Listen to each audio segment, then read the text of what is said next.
Good morning, Grace Church. This is Dr. Dave coming to you more or less on time on a Tuesday morning. Hope you guys are having a good week so far.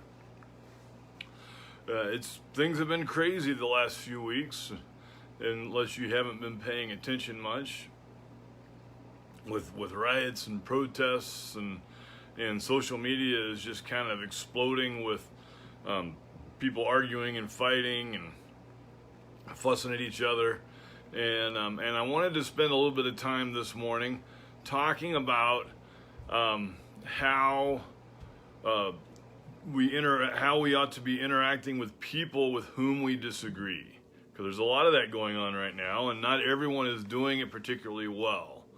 And the Bible has a few things to say about that, and so I wanted to take a little bit of time this morning in the book of Acts and look at Paul and how he dealt with a group of people with whom he had some disagreements. And this is not the only time Paul disagreed with anyone, and this is certainly not the only example that one could pull, but we're going to look at this and we're going to see what we can figure out about our current situation and how to deal with disagreements and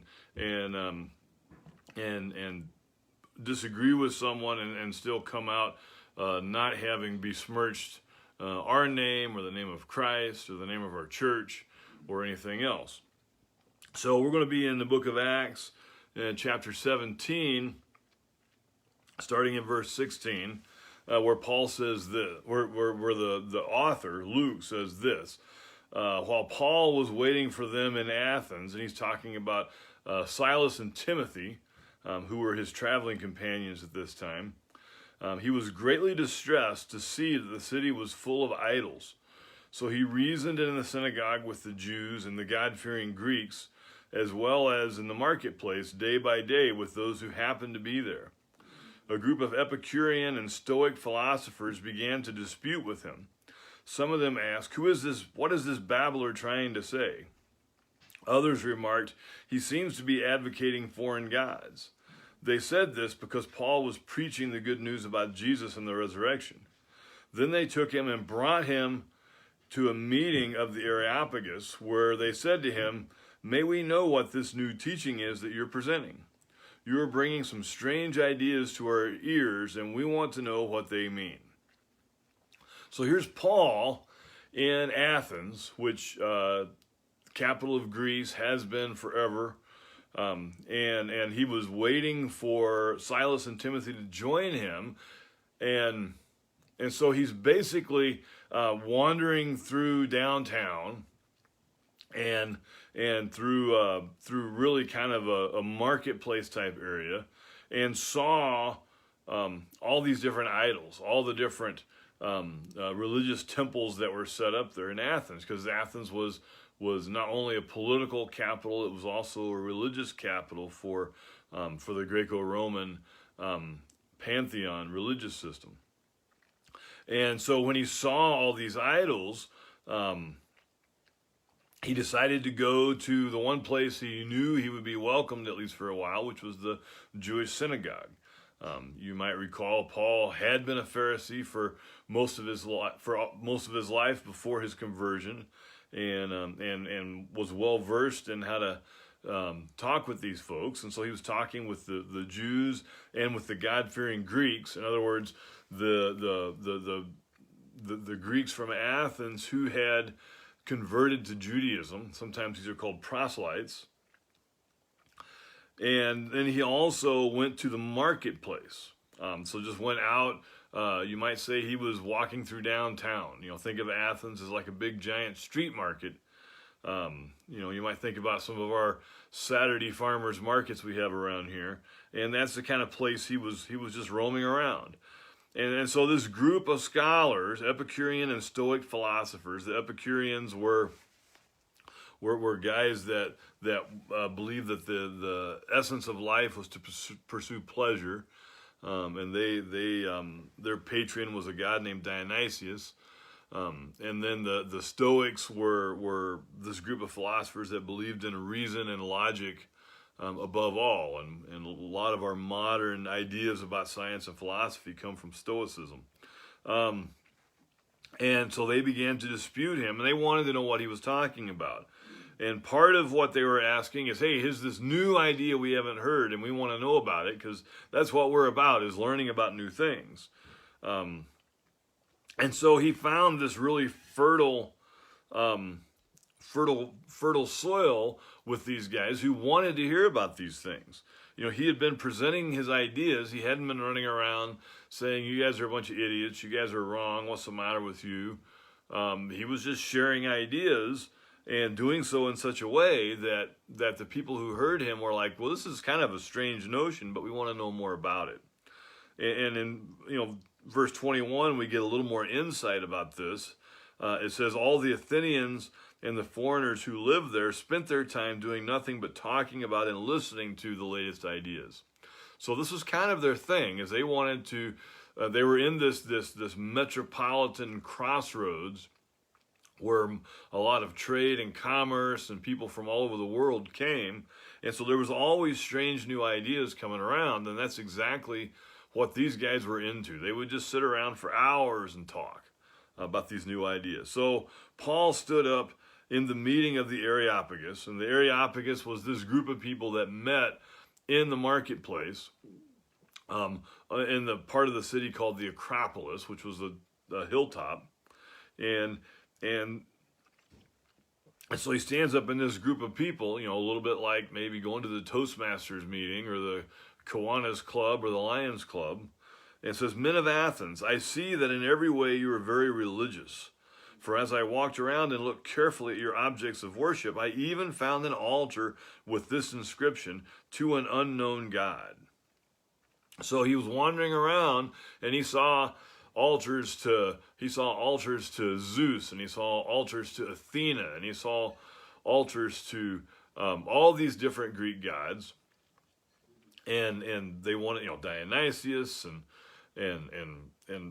all these different gods. And then they had this altar to an unknown God, just to make sure they didn't miss anybody. Because, the last thing that they wanted to do was upset some unknown God that they had ever heard of, because, they had these very strong beliefs that everything that they did was controlled by these gods who were very fickle and would mess with you just for their own pleasure.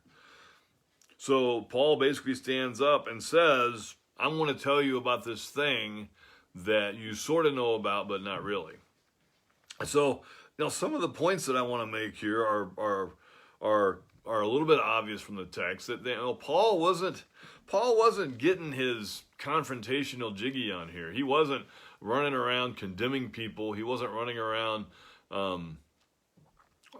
He wasn't running around trying to, sucker punch people with his ideas, trying to prove them wrong or anything like that. But at the same time, he wasn't running around saying, "Oh, I agree with all of y'all. I don't think any of you guys are wrong." He was finding some winsome ways, some pleasant ways of saying, yeah, I appreciate what you guys are saying, but here's another way of thinking about it. Here's another idea. Because so much of our discourse today has really degraded to, well, this is what you think, well, that's stupid. This is what I think, and I'm right and you're wrong. And on some levels that's true. There are some issues on which they might be right, they might be wrong, and we might be right, or vice versa. But how we approach the situation is really what makes the difference in the interaction at the end of the day. Paul even goes so far, if you read through the rest of the story, and I won't do that this morning, but he ends up quoting a couple of Greek philosophers to suggest to them that he understands where they're coming from, and that even the ideas from their philosophers have some bearing on what he has to say.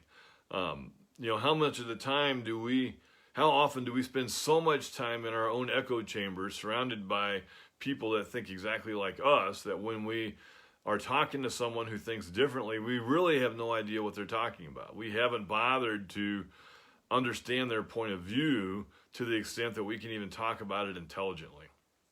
And so that's some of the things that I want to encourage you guys to do, is to get out and try to engage people that have different ideas from you, and just listen to what they have to say.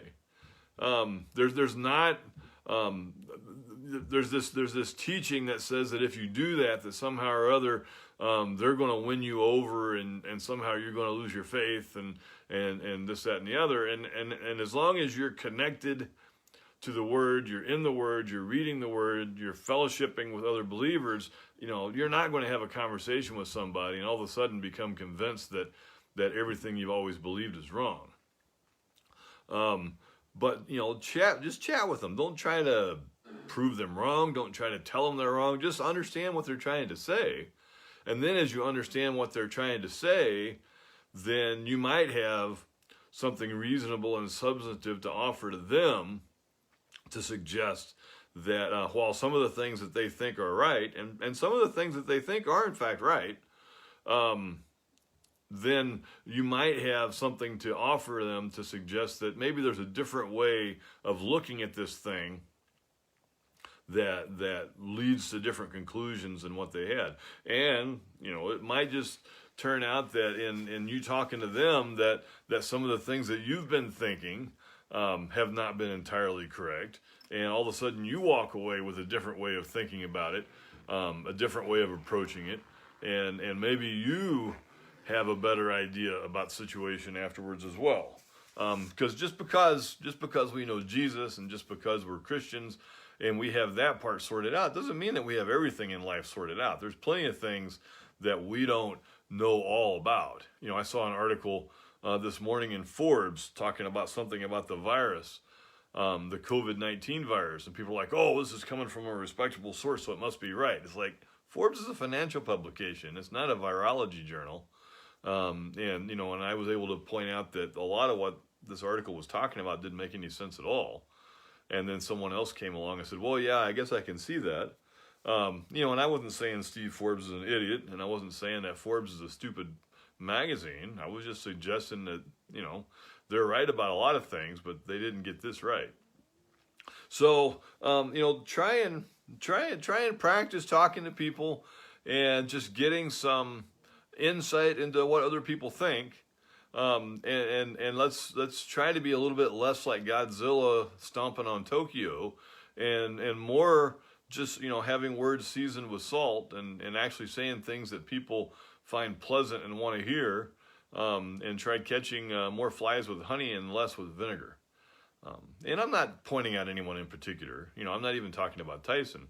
I'm just suggesting that there might be better ways of going about things, and let's see if we can be a little more winsome and a little more pleasant, and a little less bombastic about things. So you guys have a pleasant Tuesday, and we will catch you guys all on tomorrow night online at church. Hope you have a good week. Talk to you later.